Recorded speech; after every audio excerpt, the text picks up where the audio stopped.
ഇന്ത്യയിൽ നിന്നും മക്കയിലേക്ക് നടന്നു പോകുക എന്നൊരു ട്രെൻഡ് ലേറ്റസ്റ്റ് ആയിട്ട് ഇൻസ്റ്റഗ്രാമിലും യൂട്യൂബിലും ട്രെൻഡിങ് ആയി മാറിയ ഒരു ലേഡിയാണ് സന അൻസാരി. ഒരു സ്ത്രീ ഒറ്റയ്ക്ക് കാൽനടയായിട്ട് സൗദി അറേബ്യയിലേക്ക് പോവുക എന്ന ക്യാപ്ഷനോട് കൂടിയാണ് ഇവര് സോഷ്യൽ മീഡിയയിൽ ആദ്യമായിട്ട് ശ്രദ്ധിക്കപ്പെട്ടിട്ടുള്ളത്. യാത്രകളെ ഏറെ പ്രോത്സാഹിപ്പിച്ച ഒരു മതമാണ് വിശുദ്ധ ഇസ്ലാം. പക്ഷേ ഒറ്റക്കുള്ള യാത്ര അത് ഇസ്ലാം അനുവദിക്കുന്നില്ല. പ്രത്യേകിച്ച് രാത്രിയിലുള്ള ഒറ്റക്കുള്ള യാത്ര നബി സല്ലല്ലാഹു അലൈഹി വസല്ലമ തങ്ങള് അതിനെ എടുത്തു പറഞ്ഞത് തന്നെ കാണാം. സ്ത്രീയെ സംബന്ധിച്ചിടത്തോളം സോളോ ട്രിപ്പ് നടത്താൻ ഒരിക്കലും ഇസ്ലാമിൽ അനുമതിയില്ല.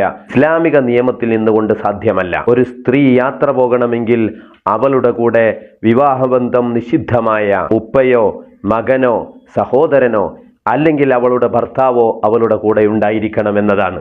ഇതൊക്കെ ലംഘിച്ചുകൊണ്ട് കുറേ സ്ത്രീകൾ യാത്ര ചെയ്യുന്നതായിട്ട് നമ്മൾ കാണുകയാണ്.